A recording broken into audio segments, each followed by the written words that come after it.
Hi there, this is Quantum Phenomena Lesson 4, the de Broglie wavelength. So, let's have a look.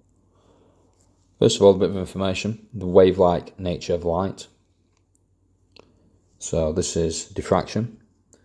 And remember, bit of revision, that diffraction occurs most effectively when the wavelength, so that would be that distance there, point to point, is comparable to the size of the aperture or gap that it's passing through. The more equal it is, these two distances, the more severe the diffraction. So light undergoes diffraction, which is shown opposite, and displays other wave properties such as polarization and interference. By the late 19th century, most scientists considered light and other electromagnetic radiations to be like water waves. Then there's also the particle-like nature of light. So as we've seen before, photoelectric effect. Light also produces photoelectric emission, which can only be explained by treating light as a stream of particles.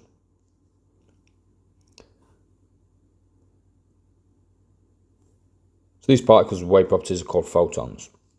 So remember in the photoelectric effect, where the photons go onto the metal, the surface of the metal, and the free electrons in the metal are liberated, only one photon can interact with one electron, producing a photoelectron, if the photon has enough energy to liberate the electron from the surface to overcome the work function. Now the dual nature of electromagnetic radiation. Remember, if you want to take any notes at any point, just pause. So light and other forms of electromagnetic radiation behave like waves and particles. On most occasions, one set of properties is the most significant. The longer the wavelength of the electromagnetic wave, the more significant are the wave properties. Radio waves, the longest wavelength, is the most wave-like. Gamma radiation is the most particle-like, that's in terms of the electromagnetic spectrum. And light of intermediate wavelength is best considered to be equally significant in both. So the de Broglie equation, which is actually on the board, but you can't really see it, but it's lambda equals h over mv. So in 1923, de Broglie proposed that particles such as electrons, protons and atoms also displayed wave-like properties. So his equation, the wavelength is equal to Planck's constant divided by the momentum, or the wavelength is equal to Planck's constant divided by mv. Remember, Planck's constant is equal to 6.63 times 10 to the minus 34 joule seconds. Wavelength is measured in meters. Mass is measured in kilograms, obviously, and the velocity, meters per second.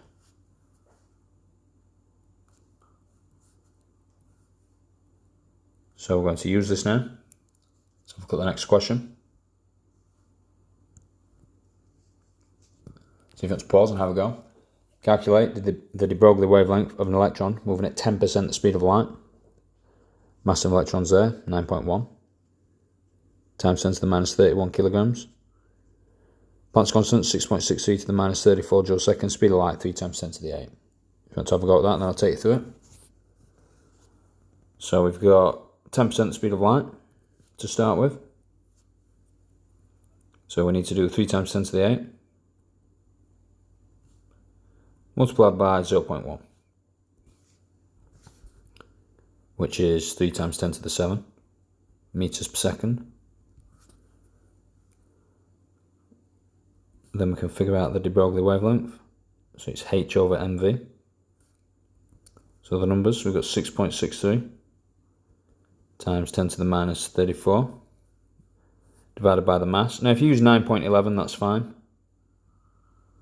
I don't think it will really change the answer at all. 9.11 times 10 to the minus 31, well it won't. Multiplied by the velocity, which is 3 times 10 to the 7.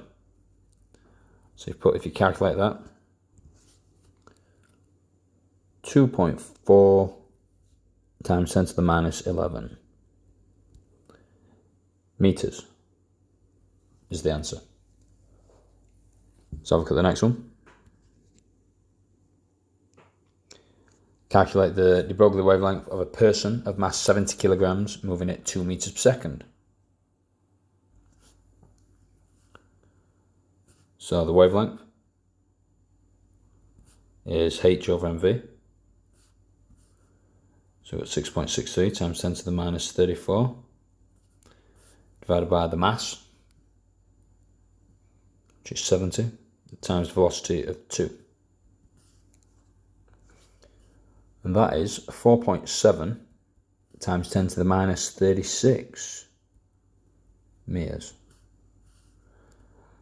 So obviously that answer is exceptionally small. So we won't see the wave-like properties of a person at all. So a person will behave as a particle. Let's do one more.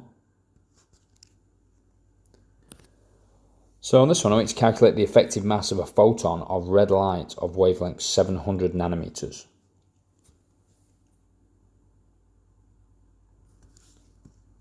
So I've got the equation, h over mv. Rearrange to find mass, so mass is equal to Planck's constant divided by wavelength times velocity.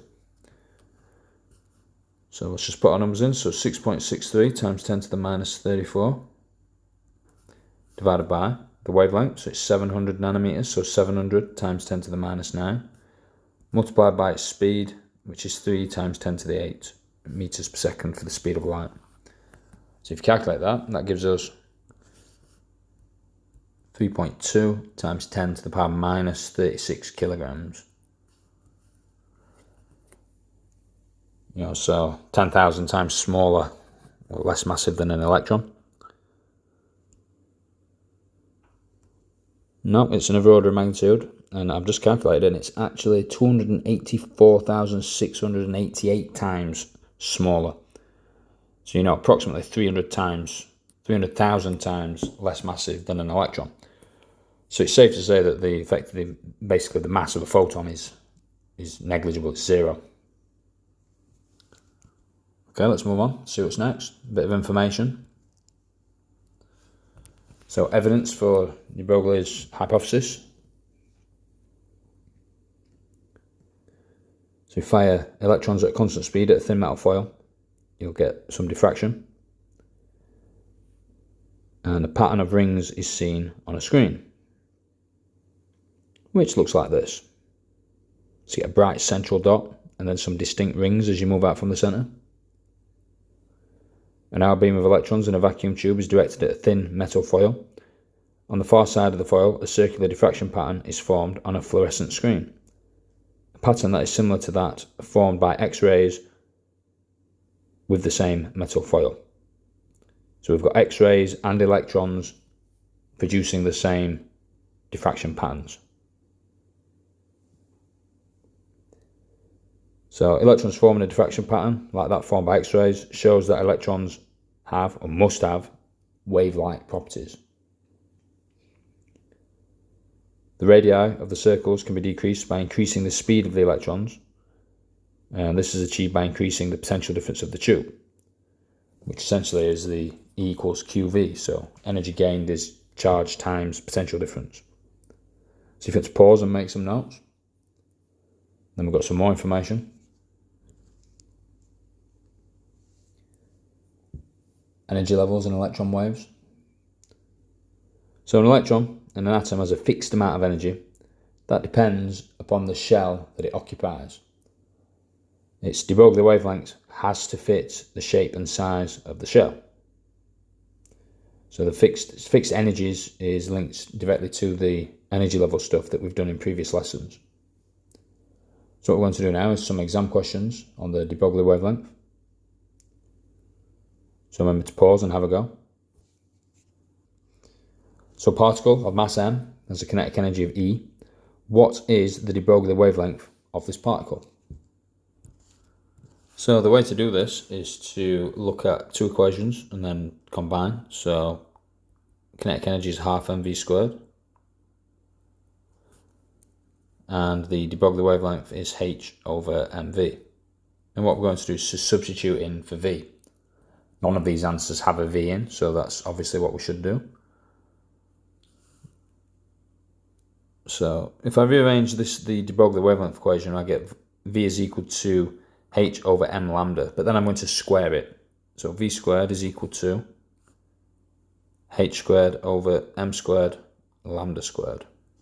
So I've just rearranged and squared it. The reason I've squared it is so I can simply substitute it in for this v squared in the kinetic energy equation. So what I'm going to do is rearrange to get v squared for the kinetic energy equation. So v squared, I'm just going to write this here. V squared is equal to 2e over the mass. And then I'm going to do 2e over the mass equals h squared over m squared times lambda squared. So therefore, 2e over m is equal to h squared over m squared lambda squared. Masses cancel. Rearrange to find wavelength. So wavelength squared is h squared over 2e. Might as well do the full thing. So lambda squared is h squared over 2e. Then I need to square root. So lambda would equal h squared will become h divided by, sorry, we've got the m there as well, divided by 2em, but we've got to square root it. So it's square root 2em. And that corresponds with D. Hopefully you got that one. Let's have a look at the next one. Let's pause and have a go. An electron has a kinetic energy E and a de Broglie wavelength of lambda. The kinetic energy is increased to 4e. What is the new de Broglie wavelength? So for this one, so electrons kinetic energy E, de Broglie wavelength lambda, kinetic energy is increased to 4e. So the de Broglie wavelength, really, we've got h over mv. So the only things that can affect it are the mass and the velocity. So the mass of the electron is constant, and what's going to change is the velocity due to the kinetic energy. So if I look at kinetic energy is at half mv squared, let's say that the mass stays constant, so 4 times the energy, would correspond with double the velocity. Now the reason it's double the velocity is because 2 squared is 4. So back to our original equation. If we have double the velocity, the relationship between the wavelength and the velocity is inversely proportional. So wavelength would do the opposite of the velocity, and it would halve. So the answer must be B. Okay, let's have a look at one more.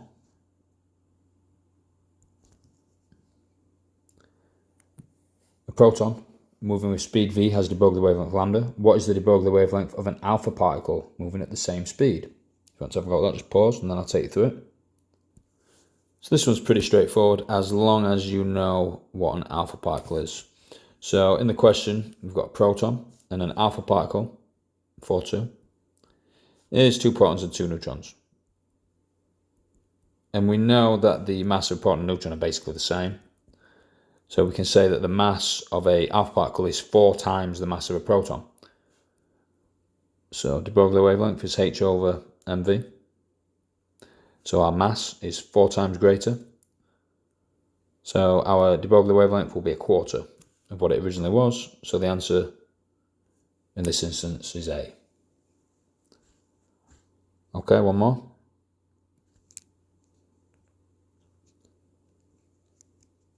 So if you want to pause and have a go. In an electron diffraction tube, high-speed electrons are produced by an electron gun at one end of the tube. The electrons are incident on a thin slice of polycrystalline material. The diagram shows the pattern of bright rings that is formed on the fluorescent screen at the other end of the tube. So the first one, explain how the production of bright rings suggests that the electrons behave like waves. Now the setup for this question is not really important. You know, if you don't quite understand what the electron diffraction tube is, or even what a polycrystalline material is, it doesn't actually matter. The question simply is, explain where these rings come from. So how are electrons like waves? So essentially, constructive interference,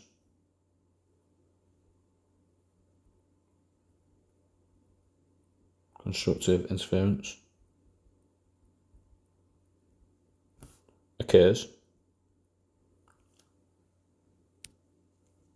and then the waves are in phase. Waves in phase. Or instead of waves, you could put waves / electrons. And that's basically it. You know, you're just explaining if that was a wave, but now it's an electron. But if you know how a wave is produced, you know, through constructive interference and the waves being in phase to produce this type of pattern, it's the same thing for electrons. And if you've not done waves yet, that might be a bit confusing, so just try and remember it. When you do waves, this will be much clearer because you'll go into quite a bit of detail about constructive and destructive interference, superposition, and phase difference. This next one should be straightforward. The electrons in the tube have a velocity of 3.5 times 10 to the 7 meters per second. Calculate the de Broglie wavelength. So wavelength is h over mv. So the wavelength is 6.63 times 10 to the minus 34 divided by the mass of an electron, so 9.11 times 10 to the minus 31, multiplied by the velocity that we've been given, 3.5 times 10 to the 7. So if you calculate that, that gives you a de Broglie wavelength of, and we've got 2.1 times 10 to the minus 11 meters. Hopefully that went okay. That's the de Broglie wavelength. Take care, I'll speak to you soon. Thank you.